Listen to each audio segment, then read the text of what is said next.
In this video, we'll witness right-wing pundit Dave Rubin being consistently debunked by a British journalist. Around the 5-minute 30 to 5-minute 40 mark, be sure to observe how she strongly challenges him for his regular dissemination of misleading information on his YouTube channel. We'll watch the entire clip and I'll share my thoughts along the way. Dave, I want to start off by looking at Trump's first few weeks in office. How are you finding it so far? Oh, it's been absolutely incredible. I think he's promised an awful lot, and every day it seems like he's just knocking down another barrier that we have had. Really, we've had these barriers in our country, but I see these barriers everywhere. I think that's really what this conference is about. I mean, Trump ran on fixing the whole damn thing, and he's doing it. Even if you look at what he's done in the last couple, it's only been a month or so, but to do so much so quickly, so fixing the border, working on deportations, exposing all of this insane spending with USAID and just the general corruption of the swamp or whatever you want to call it, reordering our international treaties, helping Israel hopefully end this war, hopefully ending the Russia-Ukraine war. He's doing absolutely everything, but what I'm most struck by actually is the fact that it's being done right in front of us. We're coming out of a 4-year stupor where in effect we had a man with dementia who is president that was hidden largely by the media, and then whatever the game that was played to install Kamala, and it all happened right, it sort of happened in front of our eyes, but we didn't see how any of it happened. Now it's like we're seeing how all of this is happening. We're seeing receipts when they're going in and uncovering stuff from DOGE, and it's really been incredible. And you can feel it here, by the way, which we're across the pond, but you can feel that when things are starting to work in America, it helps the UK, it helps Europe, it helps the entire world. I'm interested in your point there about being provided with the receipts. When we look at DOGE and what Musk is doing there, there's concerns there that this is a non-governmental agency that's potentially been given unconstitutional power to access highly sensitive information. But also on the other hand, we've got concerns that there's potential conflicts of interest there between Musk running this agency, but then also his business interests. When we hear Musk and Trump, for example, saying that they found billions of dollars of fraud and abuse, we aren't being provided with the evidence to suggest that extent of criminal activity. Right. So I think there's a couple things going on here. First off, the corruption was so deep, the amount of spending was so erroneous and ridiculous. Is it correct to use the words fraud and abuse, corruption? Oh, absolutely. Oh, absolutely. I think what we have seen from USAID, from so many of our government institutions, from the Department of Education, the amount, yes, is it fraud? Absolutely. Is it abuse? Absolutely. Half of these people that work for these institutions don't go to work. We are just at the beginning of uncovering this. To your point about concern that over time, could there be some level of Elon has business interests that align in some way and now he's become part of this administration in effect? Of course there's some worry there. But if we were ever going to fix any of this, if we were going to drain the swamp, if we were going to open up the books, if we were going to see that we are pouring money into radical anti-American organizations all over the world, anti-democratic organizations all over the world, all these things, then we're going in and we're just breaking a lot of eggs at the moment. And then some of that I think some of that will shake out. Yeah, and we've seen in the past there have been examples of fraud being found in federal agencies. We can't completely dismiss that there might potentially not be cases of fraud moving forwards, but there's a question there about, is Trump using words of fraud and abuse interchangeably with examples of waste, for example? I mean, fraud is a big word. Yeah, I don't have a problem with him using the word fraud. I think when you see that we're funding trans comic books in Peru and we're funding all of this ridiculous woke stuff all over Africa, and the condoms here and all of this nonsense, whether you want to say it's fraud or waste or abuse, it's probably some combination of all of those things. So I wouldn't get too worried. Personally, I wouldn't be too worried about the technical terms. Well, I guess, experts on this would be concerned by the interchange of those words. I mean, I wanted to pick you up on some of those points there. You talked about trans comic books, you talked about the condoms, but I mean, one example that in one of your videos, you shared a post by Elon Musk that the New York Times had been paid tens of millions of dollars in the past 5 years to the news outlet. I mean, this has been debunked. You even include in your video a little note to say that the total figure is much less. In fact, the total figure was 1.6 million for the past 5 years. But that was spent almost entirely on subscriptions, ads, legal notices, delivery charges, and even in Trump's first administration. I don't know what the government is paying the New York Times for subscriptions and all sorts of other things. It's 1.6 million for the past 5 years. Right. The majority of that was subscriptions. Right. I just don't know what the government is using our tax dollars to subscribe to the New York Times. But even under Trump's first administration, they were still also doing that. They were still paying for these subscriptions to the New York Times. Well, I don't think Trump realized the depth, I would say, of the swamp, really. But you use the words, so you wonder why they've lied about everything, referring to the New York Times, because the government was funding them. I mean, do you still stand by those claims? Even in your own video, you made an editor's note to say that the total was far less. Yeah. Would you concede on that? I'm not totally sure of the video you're talking about. But I think it is fairly obvious if you've been tracking American politics and particularly American media for the last few years, that the New York Times in essence has acted as an arm of the Democrat Party. That is deeply, deeply connected to everything that's being exposed with USAID right now. And that is why I would say the New York Times has gone out of its way, no matter who, anyone that basically walks away from progressive groupthink is going to be attacked or destroyed by the New York Times. They've made it very clear that they're not really, I would say, an organization that is committed to truth or journalistic integrity. They're an activist organization. What we just saw is a textbook case of the political gaslighting that's become a hallmark of the post-Trump media landscape. It's not about delivering facts or fostering thoughtful discourse. It's about overwhelming the airwaves with noise. Noise that camouflages opinion as evidence and portrays political allegiance as patriotic truth. Dave Rubin kicks off the segment with effusive praise meant to stifle critical thinking. He claims Trump's recent return has been absolutely extraordinary, saying he's tearing down barriers, fixing the system, and rearranging international treaties, as if all this occurred in a blink, without any real pushback, context, or, frankly, proof. It's pure fantasy, a fairy tale crafted for an audience uninterested in nuance or intricacy. It craves certainty, even if that certainty is built on make-believe. Let's dive in. Rubin asserts Trump is securing the border, handling deportations, unearthing corruption in USAID, and potentially ending the Russia-Ukraine war, as if we're living in some alternate universe where world politics and domestic policy are scripted like a reality TV show. There's no mention of legal obstacles, no acknowledgement of institutional checks, no recognition that Trump isn't even in office, and yet Rubin speaks as if he's already altering the global landscape with a few scrawled memos on a cocktail napkin. Then comes the evidence, the so-called proof that all this is real. And what are these proofs? Elon Musk, conspiracy theories about DOGE having access to government intelligence, and vague hints at uncovered corruption, with no citations, no substantiation, no paper trail, just vibes and insinuations.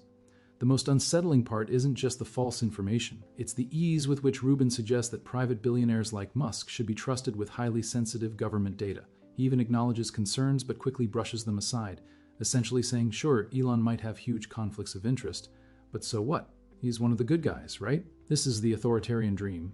Unelected oligarchs obtaining access to state power without any oversight, cheered on by a compliant media class. Rubin then transitions to a mishmash of culture war buzzwords, trans comic books, condoms in Africa, woke stuff abroad. This isn't a serious policy analysis. It's red meat for a base trained to equate anything remotely inclusive or progressive with government waste or moral decline. He throws out terms like fraud and abuse haphazardly, knowing full well that most won't investigate further. But words like fraud carry weight. When you wield them against aid programs, many serving vulnerable populations, you're not just critiquing inefficiency, you're laying the groundwork for dismantling those programs altogether. That's the strategy. It's not about enhancing government operations. It's about making it leaner, harsher, and more easily dominated. When confronted about a false claim involving the New York Times that the government had paid them tens of millions, Rubin's response is telling. He doesn't apologize, he doesn't retract, he dismisses it. Even when faced with a true figure, just $1.6 million over 5 years, mostly for subscriptions and legal notices, he sidesteps, doubles down, and blames the swamp. He even implies these standard transactions somehow make the New York Times a puppet of the Democratic Party. Consider how perilous that is. When you redefine journalism itself as enemy propaganda, You eliminate the public's last barrier against corruption. You undermine the very institutions meant to hold power accountable. That's not conservatism. It's straight-up authoritarianism. And this isn't occurring in isolation. This type of rhetoric, where facts are optional and allegiance is everything, is how democracies crumble. It begins with both sidesing fraud and waste. It escalates into conspiracy theories about deep state media, and before long, a significant portion of the populace is convinced that any institution not aligning with their ideology is illegitimate. Rubin's whole tirade has one goal: to normalize Trump's return, not just to politics, but to unbridled power. He wants you to see Trump's chaos as order, Elon Musk's influence as transparency, and the slashing of essential aid programs as patriotism. It's spin, it's distortion, and it's dangerous. Because when you brand any investment in equity, education, or public welfare as woke fraud, you're not merely arguing over budgets. You're waging war on the concept that government can be a force for good, rewriting reality. And it's not about draining the swamp. It's about sinking democracy within it. And here's the kicker: we're only getting started. This segment, it wasn't even the entire video. There's more. More gaslighting, more double talk, more intentional manipulation. So stay with me. We're going to dissect it all, clip by clip. Let's tune back into the video. I mean, I guess that's your opinion on that point, but you can concede that it wasn't tens of millions of dollars that was given. I'm sorry, to honestly, I don't remember the exact video. I don't. I want to move on to Ukraine. We're hearing a lot from Trump at the moment about what his plans are there. There is concerns there that he's already giving concessions to Russia before these negotiations have even started. What do you make of those? I mean, my general position on Ukraine is the same as it was probably 3 years ago when this all started, which is that you can't invade a sovereign nation. We have borders that exist for reasons. That being said, Russia, as Kamala Harris said, is big and Ukraine is small, and there's going to have to be some territorial concession there. At the end of the day, Putin has nukes. That is just true. He doesn't want NATO on his border, and hopefully there'll be some negotiated settlement. I think it's actually going to happen fairly quickly. I would guess, as we sit here now, I think we probably have about 3 months of negotiations, something like that. And I think it's going to wrap up, and no one will get fully what they want. Russia's not going to have as much territory as they want. Ukraine will look a little bit different on the map, and that will be that. I guess. But the money train, the giant laundering money train, which it absolutely is. I've had Rand Paul on my show talking about the amount of money that we've given to Ukraine, and we have no receipts. We have no idea what we funded. We're paying for pensions for Ukrainian workers, all sorts of things that makes no sense, which again I would connect to the USAID and the overall ethos of the Trump administration, which is to eliminate this waste and fraud, or whatever you want to call it. And I guess there is an argument there about the benefits of the US investing in the war in Ukraine, US aid, in terms of also protecting the national security of America itself. But if we go back to what Trump said so far, we look at what the Defense Secretary Pete Hegseth said, he's already suggested that, 2014 borders might not be restored. We heard that US troops might not be sent to Ukraine. And then we had that U-turn from Pete saying that actually, no, everything's still on the table. It doesn't give an image of a strong, united America to Russia. I mean, what bargaining power does the US have if they've already said they might not send troops there? I think this is what Trump does. He throws out an awful lot of things. Look what he's doing with Gaza right now. He throws out a bunch of things. You don't know exactly what he thinks, and that's all part of a negotiation tactic with him. So again, what we have been through for 3 years of the Ukrainian war from an American perspective is we've basically been told you either are for the war and you're endlessly funding it and shut up, or you're somehow anti-American. That's completely insane. I'm largely agnostic on the war in that I don't think there was a compelling argument made for why. I'm sure one could make a compelling argument for why we should stop Russia from going into Ukraine, but it was never made by our previous administration. So at the moment, if you're hearing all sorts of messages that feel like they're a little all over the place from this administration, I think it's a negotiation tactic. Trump has made it clear he wants to end the war, and he's going to end the war. I mean, a lot of critics would suggest that it doesn't suggest strong negotiation tactics. It suggests confusion. But we've had no negotiation tactics, right? We've been in an endless boondoggle that we have just poured money into, so we are doing it somewhat differently. And it is going to be a difficult one how these negotiations move forward. But if, for example, if Trump still stands on that US troops might not be sent to Ukraine in terms of peace building, peacekeeping initiatives, what sort of image does that send to other American adversaries, China, Taiwan, for example? I think overall people are realizing that the United States is going to look out for US interests. And that means rethinking all of these things. You know, we spend money on everything. We defend everybody. We ask for very little back. And I think Trump has made it clear that if we are going to defend you, if we are going to fund NATO, if we are basically going to be the world's policeman, which you can have an argument about whether we should do that or not. But if we are going to do it, then other countries are going to have to pay their fair share too. And I think I know that most Americans are fully on board that. Are you happy by the position that Keir Starmer's taken, suggesting that they will send UK troops to Ukraine for peace building, peacekeeping operations, also increasing defense spending? What do you make of that? I wouldn't say I'm happy about it or not happy about it.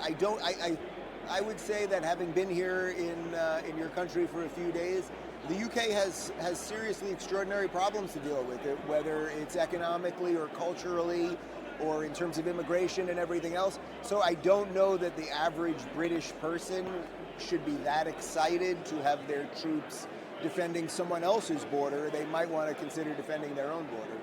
I do want to pick you up on that point. We had J.D. Vance last week at the Munich Security Conference, and he said that the biggest threat that was facing Europe at the moment was a retreat in freedom of speech, fundamental European values, and that was a bigger threat to Europe than Russia and China. Would you agree with that? Oh, absolutely. Absolutely.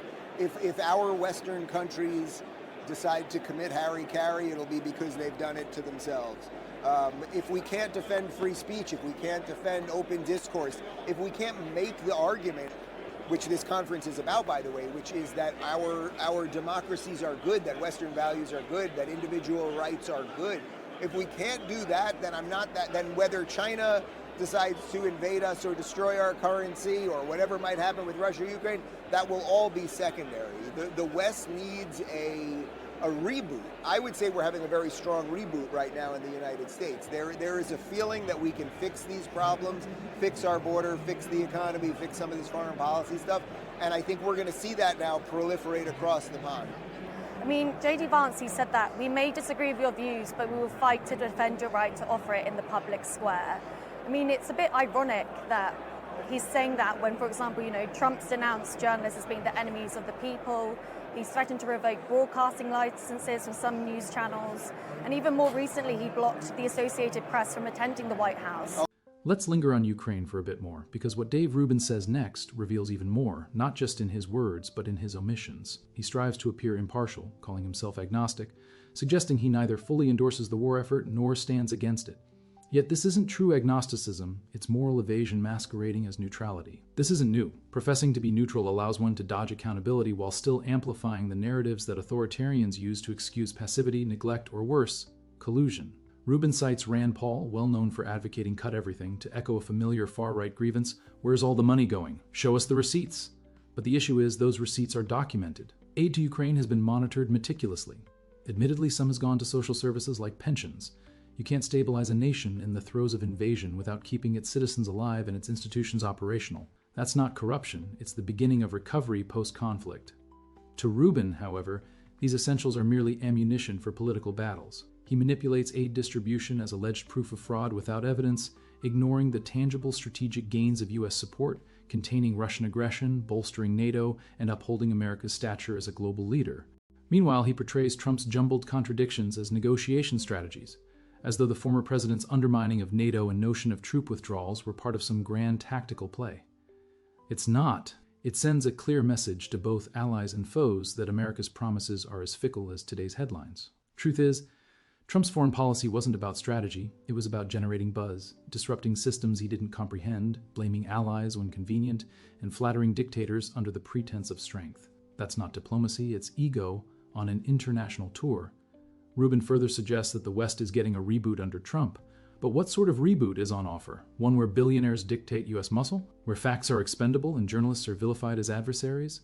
where long-standing global partnerships are discarded on whims, allowing authoritarian figures like Putin and Xi to act unfettered under the guise of negotiation tactics.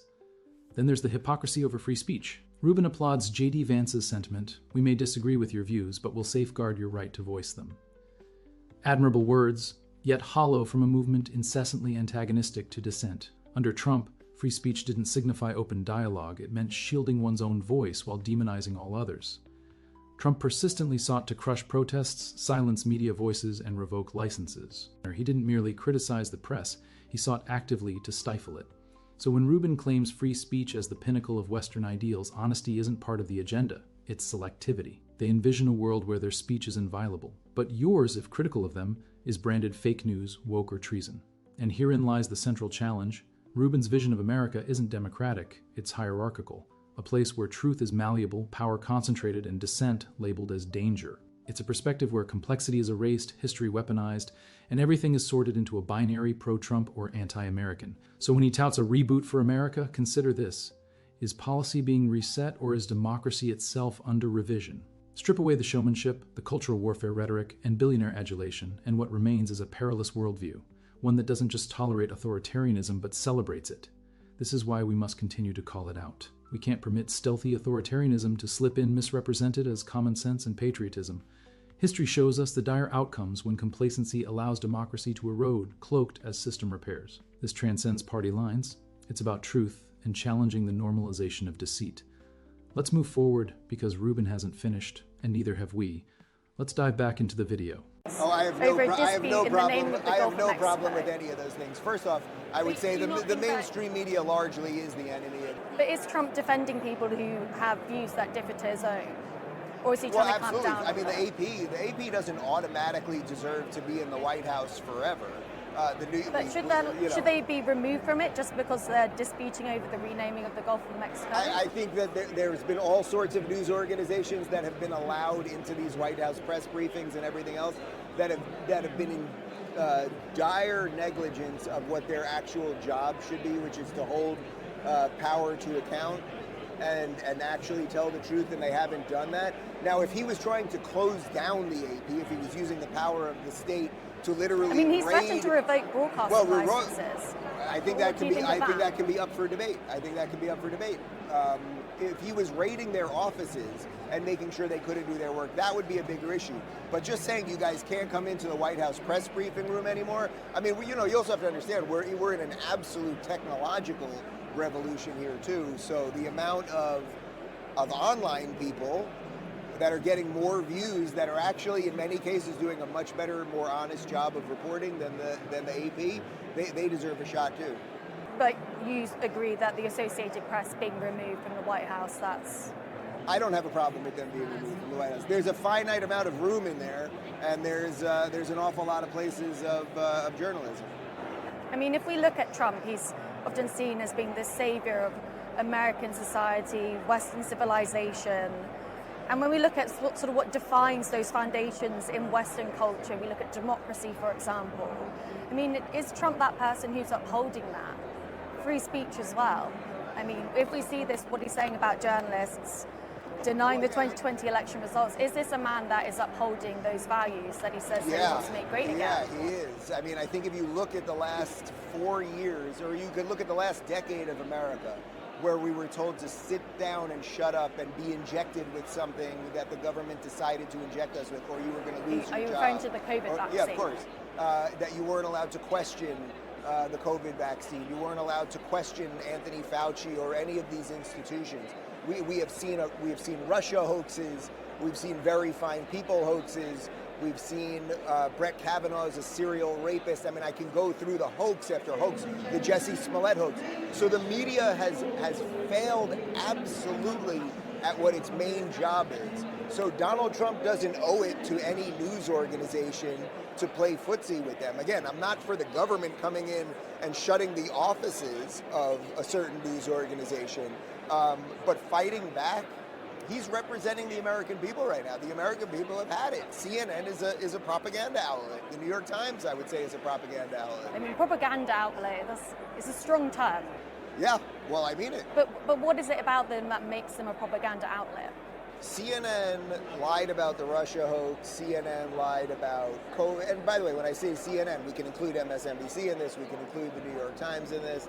How is it that on my show I didn't get these massive scandals wrong? Very fine people on both sides. You publish things in your YouTube channel that are correct as well. Of things. So when you refer to these news outlets as being propaganda outlets, how much of that? We're getting to a place in society that is becoming increasingly very obvious, where each side is saying that we carve this into you because of your political beliefs. How do we bridge that gap and come together? I don't know what the answer to that is. I don't think anyone really knows what the answer to that is. I think the more voices that we have, whether it's online or to whatever extent mainstream media has honest voices, and I clearly don't think that there's many of those people, I think you should try to get your news from a variety of sources. I think you should try to make sure that you're not only following, obviously, people on the right or people on the left. I guess. I'm not sure about you all, but for me, that was an out-and-out masterpiece. Seriously, the way the interviewer navigated that entire dialogue, composed, incisive, unwavering, was absolutely masterful. Such caliber of journalism is rare these days, especially when dealing with someone like Dave Rubin. Let's be real, Rubin isn't just a neutral observer of politics. He's a mouthpiece for right-wing rhetoric. Whatever is the flavor of the day in conservative lobbies, that's what he's going to repeat. He's not there to enlighten or educate. He's there to sell you a narrative, and when that narrative gets challenged with real facts, he becomes unsettled. We witnessed that unfold live. She didn't let him evade the issues, not even once. She questioned him about the false information he spread on his platform, and what was his response? He conveniently forgot the video, pleaded ignorance multiple times. That wasn't by accident, that was an attempt to control the damage. You can spot when someone's spinning a tale because they suddenly can't recall anything. Yet she didn't let it go. She persisted. She made him face the music. She made it clear to all viewers that Dave Rubin isn't a beacon of rationality. He's a performer of reactionary drama who only prospers when everyone accepts what he says unchallenged. When confronted with truth, he either deflects, sidesteps, or plays the amnesia card. This video struck a chord for that reason. It wasn't just about Rubin, it was about the truth. It was about journalism fulfilling its duty, posing tough questions, pressing when it counts, and not backing off just because someone's dressed smartly and speaks assuredly. Honestly, I could keep going, but I'd rather not hog all your time. I want to hear your thoughts. How did you feel about that discussion? Did it change your perspective on Rubin? Do you think we need more instances of this kind of resistance in today's media? Leave your thoughts in the comment section. I read every single one, and I love engaging in a lively discussion. And while you're commenting, could you hit that like button? It helps more than you realize. It signals to the algorithm that this video matters and helps spread it to others who should see it. For those new around here, hit subscribe. We dissect political theatrics like this each week, without the fluff, without the clamor, and without the fear. Major thanks to everyone supporting the channel. You all enable me to keep producing this kind of content, and I am truly grateful to each of you. Let's continue to advocate for truth, accountability, and genuine dialogue, because if we don't, individuals like Rubin will continue to slip by with baseless arguments and selective recollections. All right, that's all from me for now. Take care, stay informed, and I'll see you in the next one.